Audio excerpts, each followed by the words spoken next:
अरे सड़कें चलने के लिए है या कोई भी व्यक्ति आकर के चौराहे पे आके तमाशा बना देगा? क्या अधिकार है उसको सड़क रोकने का? आवागमन बाधित करने का कौन सा अधिकार है? जहां उसका स्थल होगा वहां जाके करें। उत्तर प्रदेश में अब एक बात बिल्कुल साफ हो चुकी है, सड़क किसी की जागीर नहीं है और कानून से बड़ा कोई नहीं है। एक बार फिर यूपी के मुख्यमंत्री योगी आदित्यनाथ ने बेहद कड़े और दो तुक शब्दों में बड़ा संदेश दे दिया है। सीएम योगी ने साफ कहा है कि सड़क पर नमाज नहीं पढ़ने देंगे। सड़क चलने के लिए होती है और उसे रोकने का अधिकार किसी को नहीं है। अरे सड़कें चलने के लिए है या कोई भी व्यक्ति आकर के चौराहे पे आके तमाशा बना देगा? क्या अधिकार है उसको सड़क रोकने का? आवागमन बाधित करने का कौन सा अधिकार है? योगी आदित्यनाथ ने कहा है कि सरकार सड़कों पर अराजकता फैलाने की इजाजत किसी को नहीं देगी। उन्होंने साफ चेतावनी देते हुए कहा है कि अगर संवाद से मानोगे तो संवाद से, नहीं तो बरेली में आपने अपना सामर्थ्य दिखा के देख लिया था, क्या हाल हुआ था। आप संवाद से मानेंगे? संवाद से नहीं तो संघर्ष से भी देख लो। बरेली में लोगों ने हाथ आजमाने का कार्य किया, देख लिया ताकत। संदेश बिल्कुल साफ है, उत्तर प्रदेश में अब कानून तोड़ने वालों के लिए कोई नरमी नहीं होगी। दोस्तों, आज सबसे बड़ा सवाल यही है कि आखिर सड़क किसके लिए होती है? क्या सड़कें इसलिए बनाई जाती है कि घंटों जाम लग जाए? क्या सड़कें इसलिए होती है कि आम आदमी परेशान हो?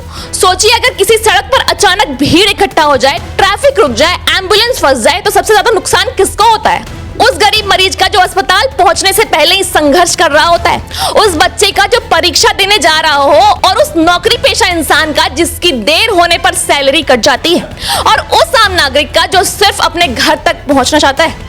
यही वजह है कि योगी सरकार लगातार कह रही है कि व्यवस्था सबसे पहले है, आस्था का सम्मान होगा, लेकिन सार्वजनिक व्यवस्था से खिलवाड़ नहीं होगा। नमाज पढ़नी आवश्यक है, आप शिफ्ट में पढ़ रही है, हम उसको रोकेंगे नहीं, लेकिन सड़क पर नहीं। सड़क चलने के लिए, एक आम नागरिक के, एक बीमार व्यक्ति के लिए, एक आम नागरिक के लिए, एक कामगार के लिए, एक कर्मचारी के लिए, एक सामान्य नागरिक के लिए, एक व्यापारी के लिए हम सड़क को बाधित नहीं करने देंगे। योगी आदित्यनाथ ने साफ कहा है कि अगर संख्या ज्यादा है तो व्यवस्था बदलिए, सिर्फ में नमाज पढ़िए, लेकिन सड़कें जाम करके आम जनता की जिंदगी परेशान मत कीजिए। उन्होंने कहा है कि सरकार किसी की धार्मिक भावना के खिलाफ नहीं है, लेकिन कानून सबके लिए बराबर है।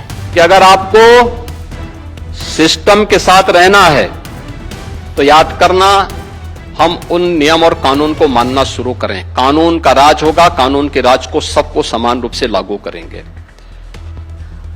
सड़क पर नमाज हो या फिर किसी भी तरह का प्रदर्शन, अगर उससे आम जनता परेशान होती है तो सरकार कार्रवाई करेगी।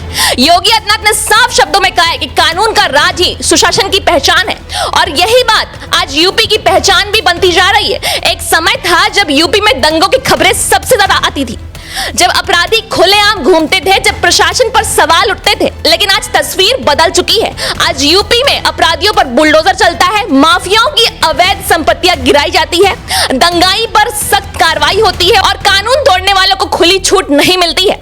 समर्थकों का कहना है कि यही मजबूत शासन की पहचान होती है, जहां सरकार वोट बैंक नहीं बल्कि व्यवस्था और कानून को प्राथमिकता देती है।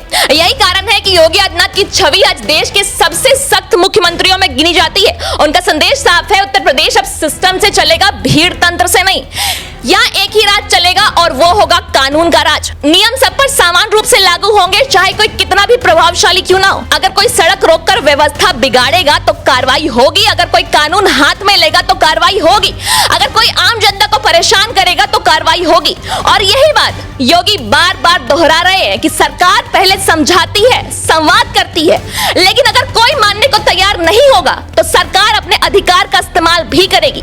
दोस्तों, किसी भी राज्य की सबसे बड़ी ताकत क्या होती है? उसका कानून। अगर कानून कमजोर पड़ जाएगा तो अराजकता फैलती है, अगर कानून सबके लिए बराबर हो तो जनता सुरक्षित महसूस करती है। और योगी सरकार यही संदेश देना चाहते हैं कि यूपी में अब कानून सबसे ऊपर है। यही वजह है कि आज सोशल मीडिया से लेकर राजनीतिक गलियारों तक इस बयान की चर्चा हो रही है। कुछ लोग इसे मजबूत प्रशासन बता रहे हैं, तो कुछ लोग इसे सख्त नेतृत्व का उदाहरण मान रहे हैं, तो कुछ इसे आने वाले चुनावों से जोड़कर देख रहे हैं। लेकिन एक बात तय है, योगी आदित्यनाथ अपने फैसलों और बयानों में बिल्कुल स्पष्ट रहते हैं। वो जो कहते हैं खुलकर कहते हैं, और यही कारण है कि उनके समर्थक उन्हें मजबूत नेता मानते हैं। योगी आदित्यनाथ का संदेश बिल्कुल स्पष्ट है, आस्था अपनी जगह है, लेकिन कानून सबसे ऊपर है।